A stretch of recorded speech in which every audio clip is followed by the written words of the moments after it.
from wherever you're watching. My name is Annemarie Ojunga. I'm a volunteer counselor and mediator with Parklands Baptist Church. So today, in one of our series of psychoeducation, we are going to talk about conflict management, and conflict affects us in different ways in our lives. So we are going to look at what conflict is, how it develops, why it develops. We're going to look at some of the things that make it easy for us to get into conflict. And then we're going to look at one of the ways or the processes that we can use so that we can manage conflicts between us. So we're going to start by looking at conflict and saying that conflict is actually a serious disagreement or a serious state of argument, but it is usually not necessarily a bad thing. Because when you have conflict, either with another person or in an institution, then you know that it's time for something to change. And change, as we all know, is usually a step towards development or a step towards something that is useful for us and maybe for the organization. So when we look at conflict, we are going to look at how it progresses. So why do we get into conflict? We have innate issues within us that makes it possible for us as human beings to get into conflict. And the first one is our natural reflexes. So our survival instincts make us to react in a certain way when we are threatened. Initially in the past, there were physical threats, there were wild animals, and we were exposed to war and things like that. But for now, most people are exposed to emotional threats because how somebody addresses you or how somebody reacts towards you can make you feel threatened. So our natural reflexes kick in, which are our survival instincts. You can either confront that person, which is fighting, or you can either retreat, which is running away. Either way, if you apply the wrong reflex in a situation that maybe it wasn't necessary, then it's likely to escalate into a conflict. The other reason why we have conflict is what we call illusions. Illusions are wrong perceptions, and these wrong perceptions can occur in different levels. First of all, there's what we call the win and lose illusion or the wrong perception, and this is something that we've grown up with. Our education system tells us that you have to be the best position in class. It tells you that you need to be a winner. Our political system tells us that somebody has to win, somebody has to go to the polls and become number one. And even as we are raised, we are always constantly told that it is very important that you occupy the first position when you're in a group of people. So this win-lose mentality, if we don't discuss it and think about it, then it becomes our natural reaction in a conflict situation. So it brings conflict because everyone sees the need to fight and become the best in any scenario. But this doesn't have to be so. We are going to look at how. And then the other illusion, which is a wrong perception, is the bad person illusion. Most of us are caught up in situations where we stigmatize people, where we label people because of the way we were raised or the way we are socialized. And I'm going to demonstrate to us why a bad person illusion is something that we can actually get out of, because in this way we are able to manage our conflicts better. The bad person illusion contributes to a lot of things that happens to us in life. It contributes to racism, it contributes to tribalism, it contributes to not liking people of a different generation. Maybe you can say they're too young, they can't do this, or they're too old, they can't do this. It also contributes to gender disparities. You say she's a woman, she can't do this, or he's a man, he cannot do this. So this kind of social constructs make us feel that we are better than the other person, and it leads to conflict. So I'll do a small demonstration on the bad person illusion, and then you'll ask yourself one question. Which illusion do you subscribe to? Because all of us at one point or another, because of the way we are raised, because of the way we are socialized, we are likely to have these things at the back of our minds, and we don't know how it affects the way we relate to people. If we look at this card that I'm holding here, from your side, you can see an M. From my side, I can see a W. If I turn it like this, then you see an E. If I turn it like this, then you see a 3. So for instance, if we had 4 people seated on this table and all looking at the paper that is held like this, they'll all be talking of different things. One person will be talking of an M, the other person a W, the other person an E, and the other person a 3. And they'll all be correct. So perceptions are right for everyone. Your perception is true to you, but it's not necessarily true for the other person. because this other person is seeing a 3 and it's right, and the other person is seeing an E. So having a bad person illusion is very similar to having the wrong perception about people. You can, for instance, not say that poor people are bad because they're always begging. Maybe you just met one person who happened to be poor and they were begging. This cannot inform the way you think about a whole population of people. You can say that you do not like someone from a different community because you had a bad experience with someone from that community. Or maybe you were raised in an environment where that tribe was not accepted. So we really have to go back into our thoughts and our minds and ask ourselves, what kind of bad person illusion do we have that is probably making us get into conflicts because we label people and we stigmatize people. The other illusion that is normally there is what we call a boulder on the road, or a big rock in the middle of the road. Sometimes we feel that a situation can never be resolved. The road is blocked, you cannot go right or you cannot go wrong, you cannot go left.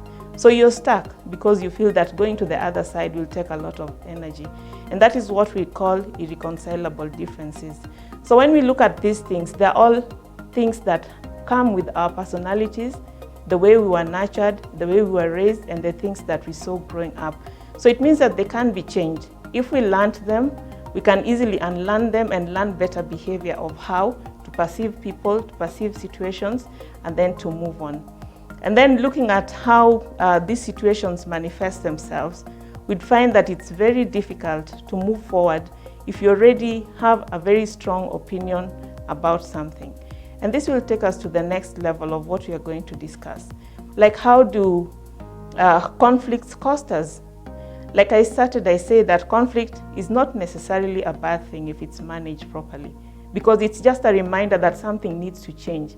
Maybe you've been doing the same thing for 10 years and somebody comes in with a new idea. It's just time that you relook at what you've been doing and see that maybe it's time to change this thing that I've been doing. So it's not necessarily a bad thing, depending on how you're looking at it. But if we look at it negatively, then it's likely to create a conflict. And conflict is costly if we manage it the wrong way. For example, there is emotional pain that is involved. Conflict is a very emotional situation. It's an argument, it can escalate to physical fight, it can escalate even to death in some places. So it's costly, it has a monetary value to it. When you lose people, when you lose property, it's costly. So it has a monetary value to it. It also makes people get discouraged about doing things. Maybe you are with your children and there's always conflict. They get discouraged about relating to you or doing their work. If it's a work situation, maybe the workers or the employees could be discouraged about working. Like in a place like this where we have COVID-19 now, people may not be happy maybe with the way the office was dissolved, maybe the way decisions were made around working at home and their salaries. So this always provides an opportunity for a conflict. So looking at it and going back and saying, how can we better resolve this situation so that it's not costly? It can be costly because the employees can leave, they can sabotage your work and that would cost you. They can develop health problems like stress and depression, and that is costly because it has to be treated. So when we are looking at conflict, we are actually looking at what is the best way that we can avoid emotional pain and that we can also avoid having a financial cost to our conflicts, because they're all conflicts. They're actually tools that can help you measure how much it's costing you to deal with conflicts, either at family level, even at an organization. If you have many employees taking you to court because of certain issues, then it's going to be very costly for that organization. So the cost of conflicts can be mitigated, and we are going to look at one of the processes that I find very effective that can help us to mitigate conflict. And then how does conflict develop? So most of us are familiar with conflict because all of us have experienced conflict in one way or another. So it usually starts small. It can start with a small thing. You know what somebody doesn't like. Maybe after reading their book, they like it placed in a certain way. But after you borrow it and read it, you put it in a different place. This is likely to cause a conflict. They may start wondering why you cannot just place it where you feel it should be. This is small. It may not cause disharmony, but it may have someone thinking. But if you repeatedly, for instance, take the book and borrow many books and keep putting them in the wrong place, then this person will start having certain feelings that maybe you don't respect them, and maybe they start lacking trust for you. So it means that the small conflict has already graduated into a clash. And if you have clashes all the time, then you start having tension between the two of you. So you need to start finding out, what is this thing that I keep repeating that maybe a family member, a colleague, or even a community, because conflicts can also happen at community level. You keep watering your animals maybe at a watering point that was already designated as theirs, and you keep doing this, then it's likely to escalate into a clash. And then when the clash is not dealt with, you have clashes coming in all the time, and you don't pay attention to it and you don't deal with it, and then it's likely to escalate into what we call a crisis. When we have a crisis, it means that already people are thinking of withdrawing from that relationship. They feel they no longer need the relationship, or the other person, you're already having fears that the other person could withdraw from the relationship. Usually there is physical violence, either between two people, between communities, between countries, and there is also a lot of emotional pain, and people get hurt.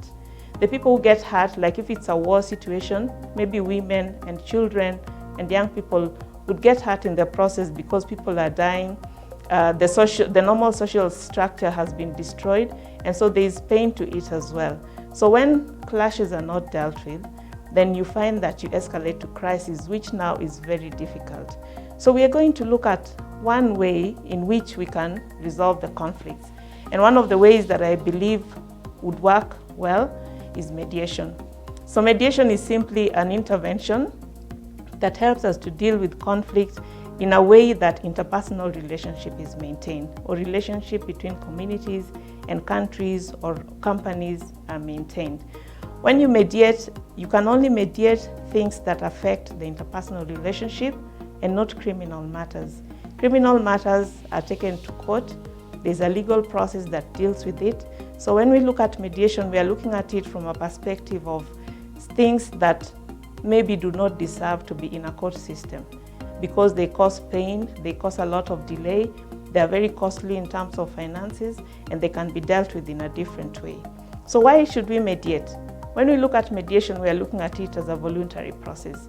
Two people or two parties have come together and they've said, instead of going to the court, why don't we sit down and listen to why we cannot agree on this thing?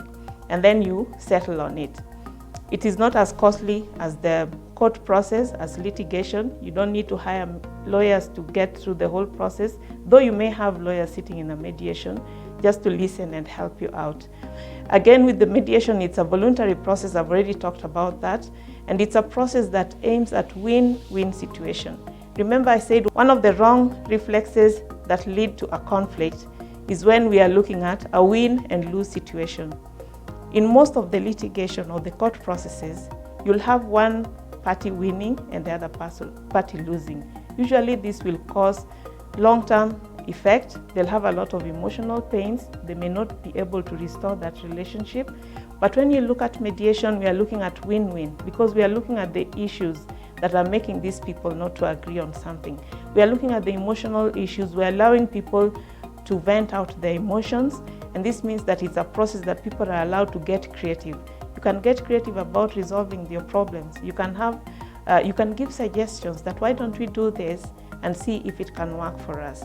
So that makes it very easy to work with, and this means that it's something that can help you resolve a conflict without causing pain and without embarrassing yourself, because some of the legal processes as well, especially processes like divorce or maybe medical negligence and things like that, they make people go through a lot of emotions, because you have to talk about things that are very personal to your families. So all this can be avoided if we look at it differently, and if we decide that we are looking at mediation as a way of resolving the conflict. So mediation, today I can talk about what we call self-mediation, which means that you as a person, you have to learn first of all to see, how can I make sure that I do not have conflict around me? How can I make sure that despite the fact that maybe there are people who may want to get into conflict with me, I'm better placed to avoid it? So what you can do is to look at yourself, and this is what we call the self-mediation. And what we do with self-mediation, why it works, is when we can set boundaries around it. For instance, if you have a problem with somebody, maybe a family member or a colleague, you may let the matter settle. Maybe the argument was heated, let it settle for a while, and then you approach the other person and say, why don't we talk about this issue? But usually when people get together to talk about issues, it doesn't work out because they don't set out the ground rules. And today I'll share with you 2 ground rules. The first ground rule is, of course, to look at the other person and you agree and say that we are not going to bring our authority or we are not going to exert our power into this relationship. Which means that if it's a relationship, for example, a husband and a wife, the husband will have to agree that I'm not going to say that I'm the man of the house, you have to listen to me. And the woman will not say that I'm the woman of the house, I gave birth to your children, because those are power positions and it makes the other person feel helpless. Another rule that you're going to agree is that there's no walking away. When you're sitting down and agree that we are going to talk about this issue today and finish it, then you have to agree that nobody will get angry and walk away, because a lot of the mediation or a lot of the conflicts that people try to resolve, they don't work because people get angry in the middle and they walk out. So it is unnecessary. So once both of you have agreed that we can play by these 2 rules, they are very simple, no walking away, no exerting power or authority, and let's just talk like 2 people who respect each other and who want to resolve the conflict. So you can agree, set up time, that we're going to meet on this time. The time should work for both of you. It should be convenient. You choose a neutral place that also works for both of you, and it has easy access for both of you. And then you respect each other. Start maybe by complimenting the other person. And remember, with compliments, they have to be genuine. For instance, you cannot tell somebody that they look very good and you know maybe they're tired and they're just from work and you can tell that they don't look what you're saying. Or maybe you're giving a compliment but it doesn't show in your body language. You're just saying to flatter the person. That will not work. So you need to be genuine, and it can be as simple as saying, thank you very much for creating time for us to meet. That is a compliment because you're showing respect to the other person. And then be very optimistic and show the other person that I believe this is going to work. I value our relationship, I like the way we've related in the past, and I wouldn't like things to go wrong between us. So be very positive, and then as you discuss your issues, try and use language. And language is both what you're speaking out and also your expression. You can lean forward a bit, you can show the person you're interested, you can reflect back what the person is saying. Like if the person says that, I was very hurt when you banged the door on me, you can reflect back and say, I understand your hurt and I'm really sorry that had to happen. And then the person feels that you're actually hearing them.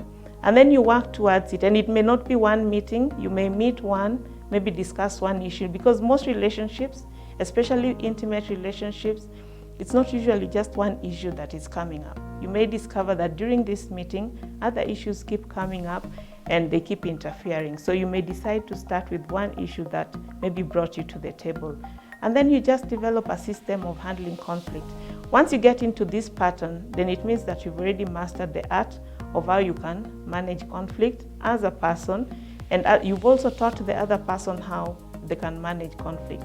And these are things that we can also teach our children. Show them how to respect the other person, show them how to create boundaries, and show them how not to walk out when they are seriously discussing something, and to avoid exerting their power over the other person. And then it's likely to work. So when we look at conflict and look at the simple way in which it can be addressed, then we see that many of the conflicts that happen can actually be avoided if we just look at some of the simple rules that we look at. So as we look at conflict in general, we look at what our personality types are, how they contribute. We've already looked at how our innate feelings contribute to this. So we can study more, try and find out what is my personality, what is its strengths and weaknesses, how can I reach out to the other people who probably don't perceive things the way I do, so that I can embrace them and we can together live in peace. So it's possible to live in peace, it's possible to mediate, self-mediate, and if you feel that your relationship and another person is difficult to manage and you need a third party, then it's also possible to get a mediator who's trained to help you to deal with that relationship. So everything is possible when you put your heart in it.